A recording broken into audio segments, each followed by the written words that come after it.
শহরের এক প্রান্তে আলো ঝলমলে প্যান্ডেল, ব্যস্ত বাজার আর শিক্ষিত ভদ্র সমাজ থেকে অনেকটা দূরে অন্ধকারে ঢাকা পড়ে থাকা একটি এলাকা। এই এলাকাটির নাম মানুষ মুখে বলে বেশ্যাপাড়া। নাম শুনলেই ভদ্রলোকেরা মুখ বাঁকায়, মায়েদের মুখে ঘেন্নার ছাপ ভেসে ওঠে, বাচ্চাদের কানে শোনা নিষিদ্ধ হয়। অথচ এই এলাকাতেই বাস করে অজস্র মানুষ, হাসি, কান্না, স্বপ্ন আর বেঁচে থাকার লড়াইয়ে যারা প্রতিদিন নতুন করে দিন শুরু করে। এই পাড়ারই এক ঘরে থাকে বৃন্দা। বয়স হবে ৩০-এর কাছাকাছি, লম্বা চুল খোঁপা করা, পরনে মলিন শাড়ি, চোখে সারাদিনের ক্লান্তি জমে থাকে, কিন্তু তার হাসি একেবারেই অন্যরকম, যেন অন্ধকারের ভেতরও আলো জ্বালাতে জানে। বৃন্দার জীবনে এখন সবচেয়ে বড় আলো তার মেয়ে সুমি। সুমি মাত্র ৫ বছরের, গোলগাল মুখ, কুচকুচে কালো চুল আর চোখে এক অদ্ভুত জ্যোতি। ওর হাসি শুনলে মনে হয় পৃথিবীর সব দুঃখ মুছে যাবে। কিন্তু এই শিশু জন্মেছে এমন এক জায়গায় যেখানে জন্মের সঙ্গে সঙ্গেই তাকে সমাজ এক লাঞ্ছনার নাম দিয়েছে বেশ্যার মেয়ে। সুমি ছোট বলে এখনো বুঝে উঠতে পারেনি সমাজ কিভাবে তাকে আলাদা চোখে দেখে।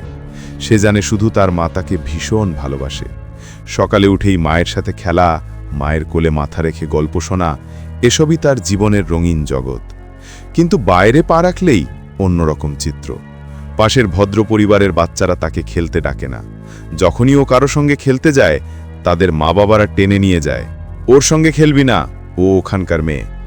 ছোট্ট সুমির মন ভরে ওঠে প্রশ্নে, ওখানকার মেয়ে মানে কি? বৃন্দা এসব কথা মেয়েকে বুঝতে দিতে চায় না, তাই প্রতিদিন নিজের সামর্থ্য অনুযায়ী ওকে পড়ায়। পুরনো বই, পাড়ার কারো থেকে পাওয়া খাতা কলম সব মিলিয়ে সে চেষ্টা করে সুমিকে একটু আলোর পথ দেখাতে। শহরে দুর্গাপুজো আসছে, রাস্তার মোড়ে মোড়ে বাঁশের কাঠামো উঠছে, আলো ঝলমলে সাজসজ্জা শুরু হয়েছে, প্যান্ডেলের কাজ নিয়ে চারপাশে ব্যস্ততা। কিন্তু সুমিদের পাড়ায় সেই আনন্দের ছিটে ফোঁটাও নেই।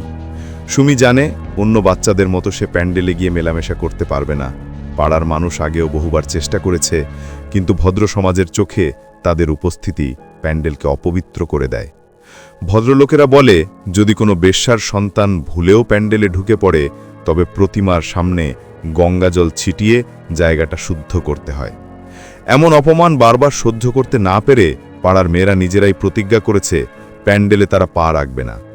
কিন্তু বৃন্দা বুক ফেটে যায়। দেবী দুর্গা কি শুধু ভদ্র সমাজের?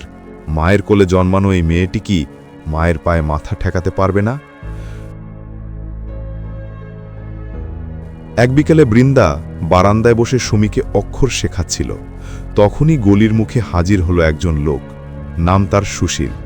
বয়স হবে ৩০-এর কাছাকাছি, পরনে সাদামাটা পাঞ্জাবি পাজামা, মুখে ক্লান্তি থাকলেও চোখে স্পষ্ট ভদ্রতার ছাপ। সে ডাক দিল, ও বৃন্দা, একটু আসবেন? বৃন্দা বিরক্ত হয়ে বলল, এখন নয় বাবু, মেয়ের পড়ার সময়, ২ ঘন্টা পরে আসুন। সুশীল একটু থেমে বলল, না, আপনি ভুল করছেন, আমি অন্য দরকারে এসেছি। বৃন্দা ঠোঁট বাঁকিয়ে হেসে বলল, এখানে কেউ শখ করে আসে না বাবু, সবাই দরকারেই আসে, আপনার দরকারটা এখন মিটবে না। সুশীল শান্তভাবে উত্তর দিল, আমি প্রতিমার জন্য মাটি নিতে এসেছি, অন্য কোনো দরকার নেই। এই কথা শুনে বৃন্দার চোখে যেন আগুন জ্বলে উঠল।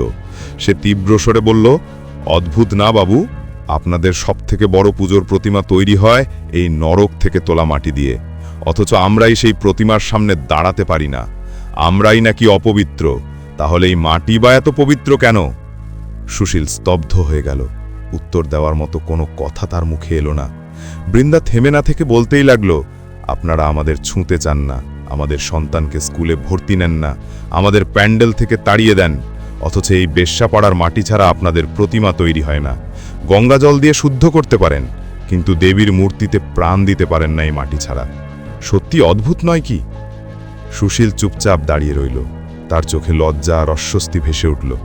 বৃন্দার গলা কেঁপে উঠল। তারপর সে ধীরে বলল, বেশি সময় নিলাম, মাটি নিয়ে যান। সুশীল নীরবে মাটি নিয়ে সেদিন চলে গেল, কিন্তু তার মনে তোলপাড় শুরু হলো।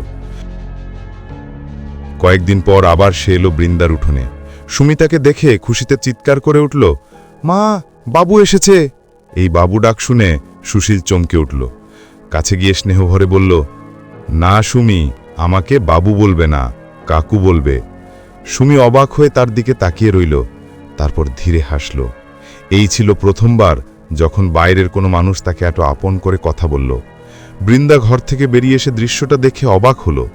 সুশীল শান্ত গলায় বলল, সুমির পড়াশোনার ব্যবস্থা হয়ে গেছে, পুজোর ছুটি শেষ হলে ওকে স্কুলে নিয়ে যাব। বৃন্দার চোখে জল চলে এলো, কাপা কাপা গলায় সে বলল, বাবু একটু চা খেয়ে যান। সুশীল হেসে উত্তর দিল, আজ নয়, কাজের চাপ আছে, তবে একটা কথা, আজ থেকে বাবু নয়, দাদা বলবেন। বৃন্দা সেদিন দীর্ঘশ্বাস ফেলে আকাশের দিকে তাকালো। হয়তো অনেকদিন পর প্রথমবার মনে হলো, সমাজে সবাই একরকম নয়, এখনো কিছু মানুষ আছে যারা ভালোবাসতে জানে।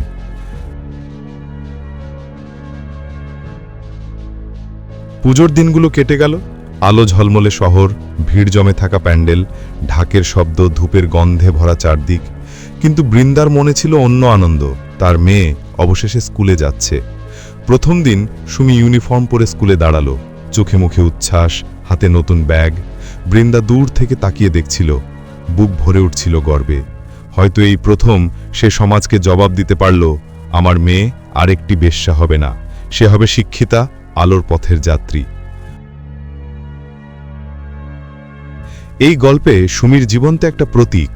প্রতিদিন আমাদের চারপাশে হাজার হাজার সুমি জন্ম নিচ্ছে, যারা সমাজের অবজ্ঞার শিকার, যাদের জন্মের সঙ্গে সঙ্গেই পাপের ছাপ লাগিয়ে দেওয়া হয়, অথচ তাদের দোষ কি? বৃন্দার সংগ্রাম আর সুশীলের সহানুভূতি প্রমাণ করে দেয়, ভালোবাসা আর মানবিকতাই পারে সব ভেদাভেদ মুছে দিতে।